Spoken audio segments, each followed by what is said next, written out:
O livro de Esther, junto com o de Cantares de Salomão, são os únicos livros do Antigo Testamento onde o nome de Deus não aparece. No livro de Cantares, muitos dizem que existe uma forma abreviada do nome de Deus em alguns versículos. Considerando isto, Esther seria então o único livro no Antigo Testamento onde Deus ou o nome de Deus não é mencionado. Por outro lado, a palavra rei aparece centenas de vezes. O rei da Pérsia, que na verdade se torna um eclipse, contrastando e escondendo a glória do reino de Deus, muito mais glorioso, como vamos ver. Após escapar de diversos ataques da Assíria, o Reino do Sul, Judá é finalmente capturado na sua totalidade. Os judeus, que incluíam pessoas das tribos de Benjamim e levitas, são então deportados de sua terra para a Babilônia, que havia conquistado a Assíria. Entre eles temos pessoas como Esther, Mardoqueu, Daniel. Como vemos no livro de Daniel, a Pérsia então viria depois e por sua vez conquista a Babilônia. E aí entramos no contexto onde o livro de Esther está inserido. Voltando no tempo, lá no deserto, já próximo a entrar na terra prometida, o Senhor vai alertar a Moisés e ao povo de Israel, como vemos no livro de Deuteronômio, no capítulo 31, no verso 18. Esconderei, pois, totalmente o meu rosto naquele dia, por todo o mal que tiver feito, por se haverem tornado a outros deuses. Vemos que caso o povo do Senhor o abandonasse e seguisse outros deuses, Deus iria se esconder. Este é justamente o contexto do livro de Esther. O povo se afastou de sua presença e o Senhor, depois de ainda muito tempo, trouxe nações para afligir o seu povo. O que vemos aqui é um outro povo, um outro rei reinando sobre eles. O interessante e já notado há muito tempo por judeus é que neste verso de Deuteronômio, no original em hebraico, o nome Esther está meio que codificado ali na palavra esconder, sendo até a pronúncia também parecida ali naquele verso em Deuteronômio. O próprio nome Esther tem vários significados, sendo escondido um deles. Também pode significar reservado, quieto, humilde. E na língua persa pode significar estrela. E era isso mesmo que Esther se tornaria. Mas o que vemos no livro de Esther é que mesmo escondido, o Senhor se mostra muito presente. No seu agir, no desenrolar de toda a história, tomando conta das ações e abençoando grandemente a Mardoqueu, Esther e consequentemente a todo o povo de Deus que clamava por ele. Ali no reino persa, a então rainha Vasti vai se recusar à ordem do rei Assuero, que já alegre com o vinho do seu banquete, desejava mostrar a beleza de sua rainha às pessoas e aos príncipes. Por isso então o rei vai fazer uma espécie de concurso, com várias garotas, para escolher uma a quem seus olhos possam se agradar, para ser a sucessora da rainha Vasti. E aí surge Esther, que alcança graça junto do rei da Pérsia, e mesmo sendo uma estrangeira, ela acaba sendo escolhida como a nova rainha, e vale dizer que o rei e todos ali do reino sequer sabiam de sua verdadeira origem. Enquanto isso, Mardoqueu buscava sempre informações de Esther, e durante este tempo, Hamã vai ser engrandecido entre todos os príncipes junto ao rei Assuero. E por Mardoqueu não se inclinar e não se prostrar a Hamã, Mardoqueu vai gerar em Hamã uma intensa inimizade. Mal sabia Hamã que Mardoqueu era o pai adotivo da nova rainha Esther. Naquele reino persa, onde Esther e Mardoqueu se encontravam, algo nos chama a atenção: as leis da Pérsia. O que percebemos é que esta palavra lei vai aparecer por toda a história. A Pérsia e muitos dos impérios daqueles tempos tinham o rei como supremo, era como que um deus realmente. E como vemos, as leis na Pérsia eram criadas a seu bel prazer. Em muitos casos, eram leis muito estranhas até. Mas olha só o ponto: o povo de Israel que tinha transgredido as leis do Senhor, ou seja, viviam de acordo com suas próprias leis, e agora o Senhor vai os colocar exatamente na situação em que eles já viviam antes. Se Deus não é o nosso rei e não comanda nossas vidas, tá aí o resultado: um outro rei no seu controle. O domínio agora é transferido para um outro povo. Babilônia, Pérsia e outros viriam. Como diz a palavra, Nosso Deus é zeloso e ciumento. Se quem reina em nossas vidas não é o Senhor, então Ele, Deus, transfere o domínio para quem? Para outro senhor. Na verdade, isso até já aconteceu, né? E no Antigo Testamento vemos muito isto sendo até materializado, se tornando literal. A verdade é que nós é que somos a causa de tudo isto. No início do livro de Esther, vemos a festa do rei com bebedeira, como diz a palavra, e o beber era por lei, sem constrangimento. A rainha Vasti se recusa a se apresentar no meio daquela festa e o rei faz uma consulta nas leis e acaba criando uma lei para removê-la e não mais ser a rainha. Nova lei, agora para escolher uma nova rainha. Esther vai entrar no concurso e ganhar. E neste processo de escolha da nova rainha, tinham-se leis de purificação destas pretendentes. Durava nada menos que 12 meses, até que elas então seriam apresentadas ao rei. Enquanto isto, Hamã vai nutrindo seu ódio por Mardoqueu, e uma lei é criada para aniquilar os judeus, pois Hamã dizia que eles tinham suas próprias leis. Leis, leis e mais leis.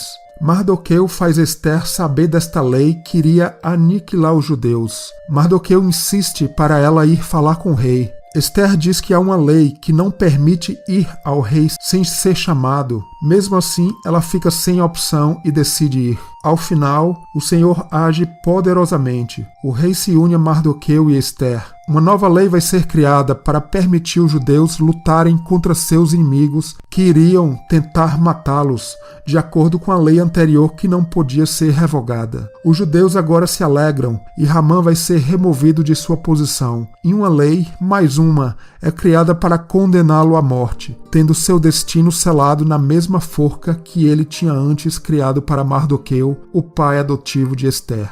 No capítulo 4, versos 15 e 16, vemos a conversa entre Esther e Mardoqueu. Na verdade, uma troca de comunicações, cartas, pois Esther estava isolada no palácio do rei, sem acesso a Mardoqueu. Aqui no final, após algumas trocas de informações, Esther finalmente percebe que não tem opção e decide finalmente ir falar com o rei. Então, no verso 15, então disse Esther que tornassem a dizer a Mardoqueu: vai, ajunta a todos os judeus que se acharem em Susã e jejuai por mim, e não comais nem bebais por 3 dias, nem de dia nem de noite. E eu e as minhas servas também assim jejuaremos, e assim irei ter com o rei, ainda que não seja segundo a lei, e se perecer, pereci.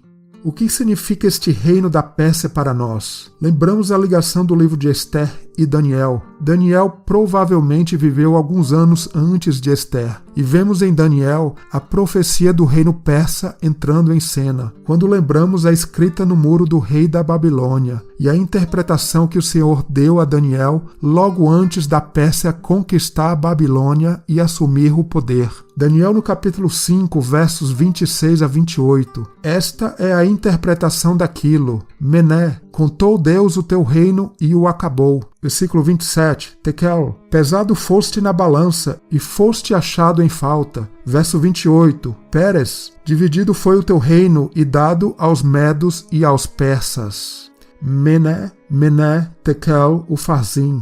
Tempos, tempos e metade de um tempo. Mas veja o verso 28. Pérez, dividido foi o teu reino e dado aos medos e aos persas. Veja que a palavra Pérsia é a mesma palavra que Pérez e também a mesma que dividido. Uma nota que no verso 25 a palavra Pérez foi escrita no muro no plural, onde se lê Ufarzim. Então Pérsia, ao invés do Senhor reinar, vemos um rei desconhecido reinando, com leis próprias definidas ao seu gosto.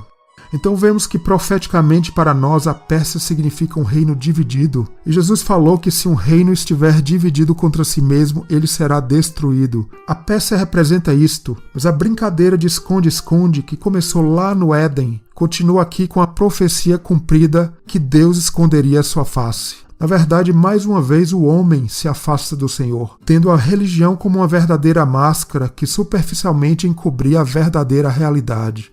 Este reino da Pérsia e todos os outros, como a Babilônia, que é a mãe, tem o seu significado para nós. E são também todos reinos que até hoje operam no lado espiritual, nos testando. Se cedermos, nos enfraquecendo e trazendo também julgamento na nossa vida, também na igreja do Senhor e, é claro, em cada um de nós individualmente.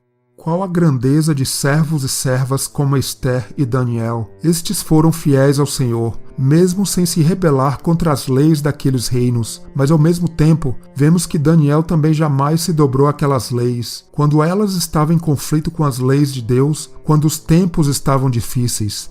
Tempo. Daniel usava o tempo a seu favor, para decifrar o sonho do rei, para orar 3 vezes por dia, até que, como diz em Daniel, um dia o tempo vai chegar em que o reino será dado aos santos do Senhor. Hoje nós, do povo de Deus, também vivemos tempos em que as leis do mundo nos pressionam. Somos testados a todo momento. Fornalhas, leões, pessoas que usam suas leis contra nós. Mas uma coisa que essas histórias também nos ensinam é que nós da Igreja do Senhor não podemos ser contaminados com as leis do mundo. Na nossa mente, da nossa carne, das nossas vontades, quando elas entram em nossas vidas, dentro da igreja, o que acontece? Pérsia. Esse é o nome, um reino dividido.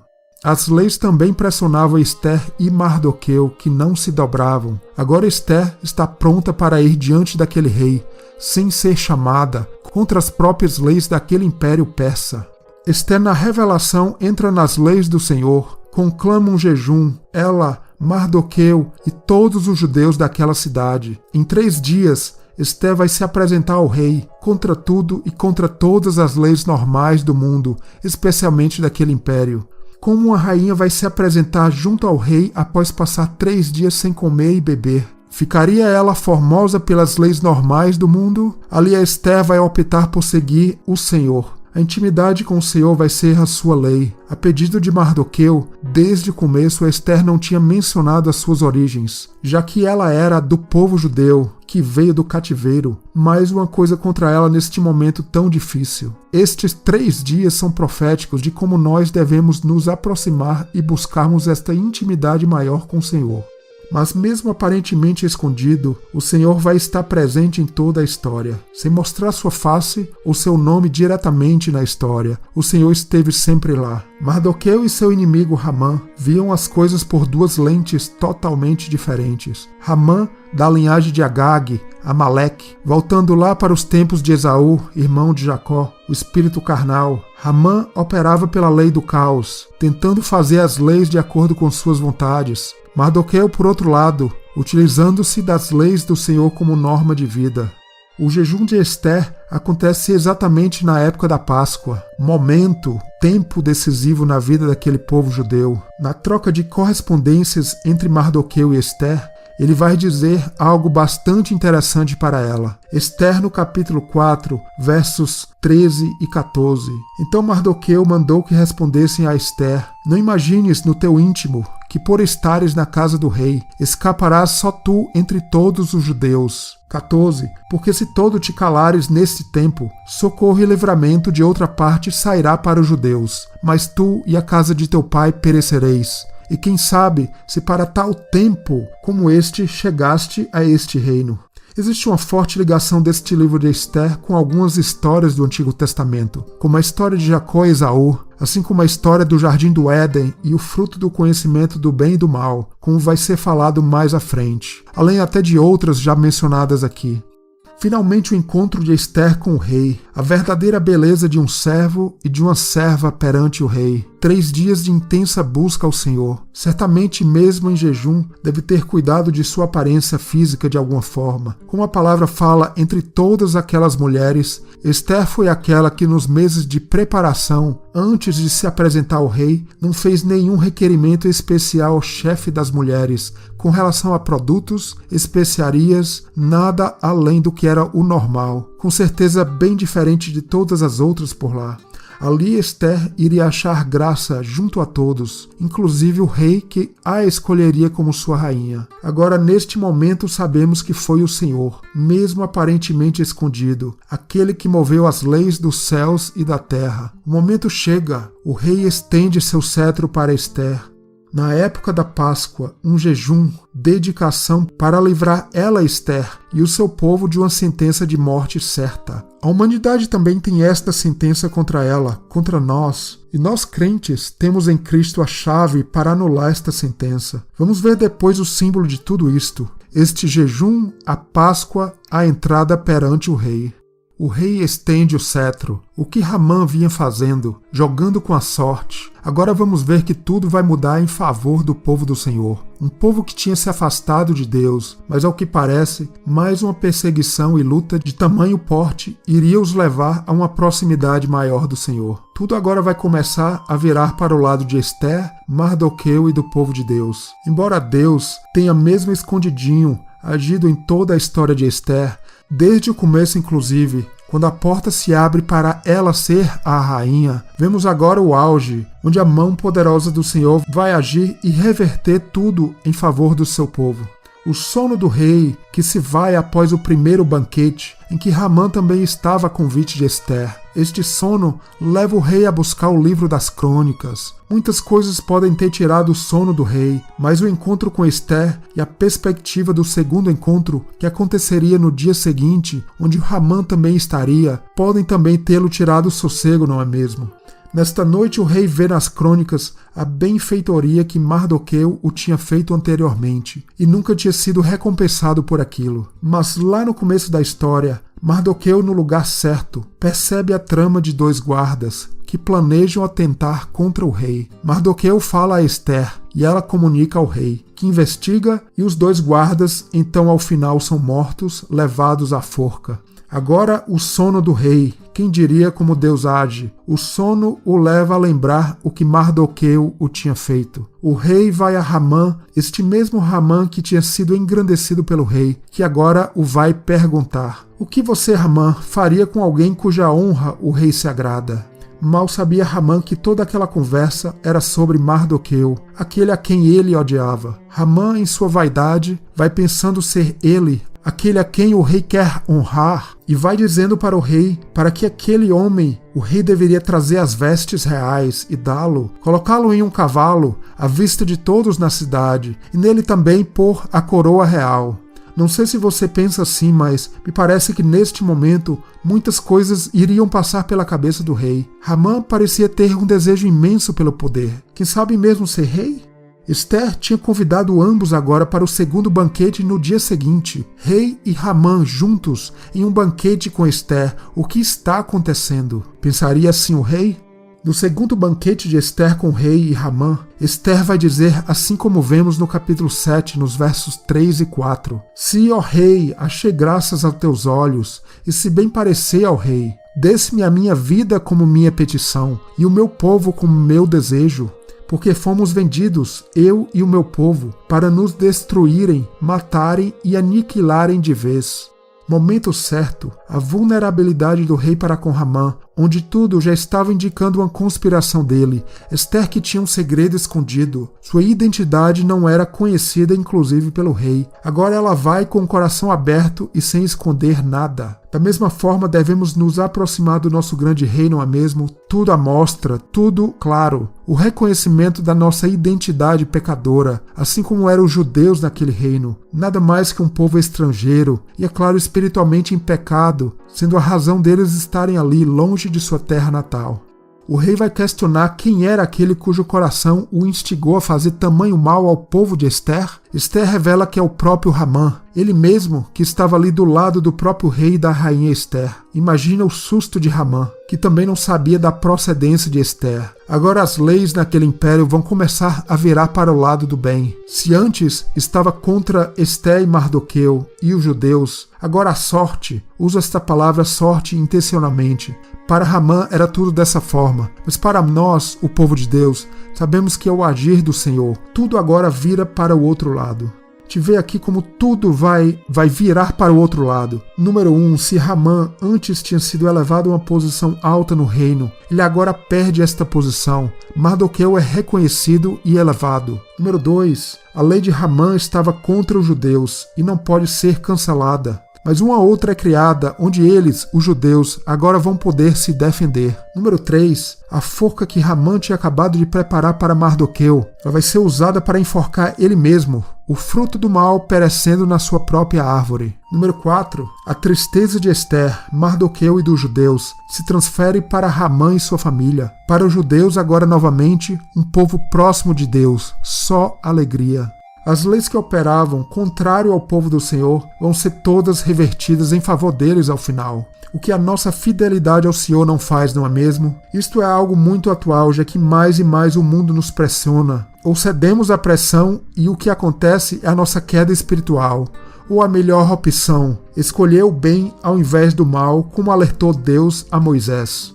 Então vamos ver isso voltando ao livro de Deuteronômio, no capítulo 30, no verso 15. Vês aqui, hoje te tenho proposto a vida e o bem, e a morte e o mal. A vida e a morte estão diante de nós. Jesus também nos alertou muitas vezes para escolher a vida, esta vida eterna que já começa de agora, mesmo que um dia morramos fisicamente. Logo em seguida, em Deuteronômio, no capítulo 31, o Senhor alertaria que seu rosto seria totalmente escondido se há outros deuses, ou seja, se escolhêssemos ao mal em vez do bem.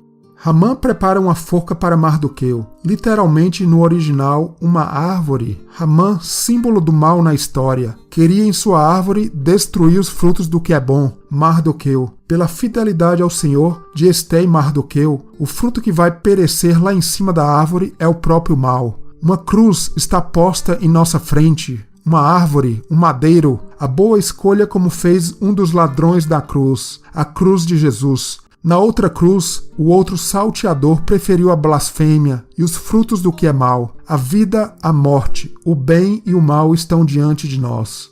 Com muita beleza, o livro de Ester é organizado em forma de quiasma. É sempre uma boa forma de organizar e visualizar o texto bíblico, e aqui é apresentado de forma resumida.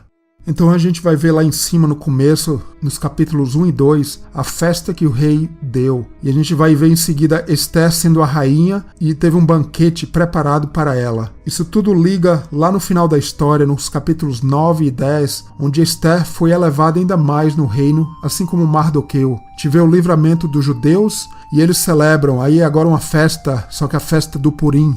E a gente continua na história, no quiasma, no capítulo 2, então o rei é salvo da morte. Isso vai ligar com o capítulo 9, onde os judeus são salvos da morte. E a gente continua no quiasma, no terceiro item, o plano de Hamã de matar os judeus. Mardoqueu e Ester lutam para reverter. Isso nos capítulos 3 e 4. E a gente vê que isso liga lá no capítulo 8, lá embaixo, onde o plano de Hamã vai falhar. Mardoqueu e Ester vão celebrar os frutos da vitória. Continuando no quiasma, no número 4, a gente vê o primeiro banquete de Ester, o orgulho de Hamã e a forca para Mardoqueu, isso no capítulo 5. E a gente vê ligando a isso o segundo banquete de Ester. Aí a gente vai ter a queda de Hamã e a forca que vai para Hamã, no capítulo 7. E finalmente, no meio, o centro da atenção da história, a gente vê a insônia do rei, a gente vê Hamã honrando Mardoqueu, isso no capítulo 6. Então a gente percebe que o momento da insônia do rei, entre o primeiro e o segundo banquete, é um momento crucial na história. Mardoqueu vai logo ali ser reconhecido pelo que anteriormente tinha feito pelo rei, e o mal no reino vai encontrar seu declínio a partir daqueles momentos também. E assim é em nossas vidas, o ponto de virada, o começo que seja, onde as leis do Senhor, o bem iniciando sua vitória contra o mal, neste reino dividido, que muitas vezes é a nossa vida. Os judeus vão vencer a luta ao final. Batalha esta que nós também estamos enfrentando nesta luta contra a carne e o mal que gera morte e nos persegue. O mal, Hamã, como a palavra de Deus o chama no livro de Ester. Ele, Hamã, morre na própria árvore que plantou. Mas naquele momento, a lei do mal que Hamã fez o rei assinar ainda está viva e não pode ser anulada. De acordo com a palavra, Ester pede ao rei, se fosse bom aos seus olhos, que uma nova lei fosse feita. E esta boa lei é criada, dando chance ao povo judeu de lutar contra aquela outra lei do mal. O mesmo se aplica para nossas vidas. Uma lei de morte também está contra nós, desde que o homem e a mulher violaram o mandamento de Deus no jardim do Éden. Mas está diante de nós, Jesus, o que morreu naquela árvore, na cruz, levando consigo o fruto do mal que estávamos antes comendo. Os judeus vencem, as leis se voltam a favor do povo de Deus. Mais uma lei, uma festa, o feriado é promulgado, se chama Purim. Hamã, que estava lançando a sorte para saber o dia em que deveria destruir o povo judeu, acaba se vendo diante das leis de Deus, que através da fidelidade do povo, especialmente Mardoqueu e Ester, são usados pelo Senhor para reverter tudo. Purim, que na língua persa e no aramaico significa sorte, mas no hebraico significa cancelar. Que interessante.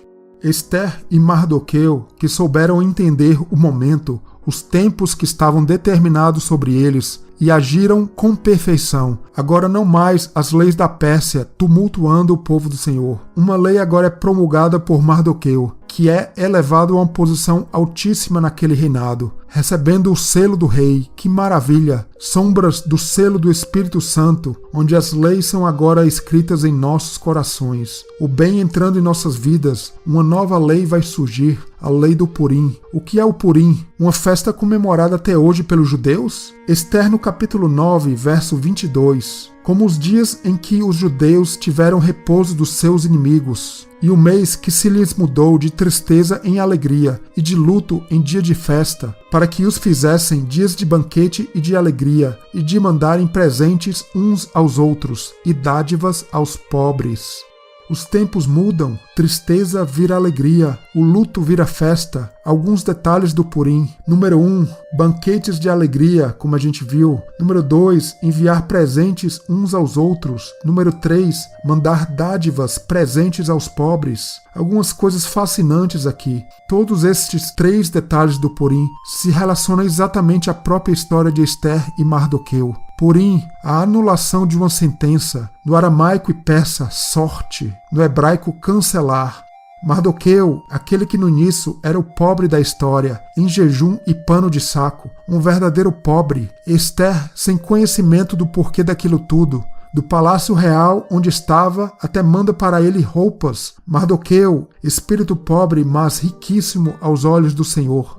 Mais uma característica do Purim, presentes uns aos outros. Literalmente ali presente ou porção ao companheiro. Ester foi realmente esta companheira, como diz no capítulo 1, no verso 19, que seria alguém que substituiria Vasti como a rainha. Também Ester foi aquela que no palácio ganhou as dádivas, ou literalmente porções, que era para sua purificação antes do encontro com o rei. Então este é o Purim, quando a nossa antiga sorte é anulada, quando os tempos para nós mudam, quando conhecemos o Senhor e a tristeza se converte em alegria e nos enchemos das porções do Senhor que nos preparam para um encontro magnífico com o nosso Rei. Um tempo que vai chegar, e isso já acontece a cada dia, e ainda mais à espera que estamos de um maior dia, um maior tempo que está por vir.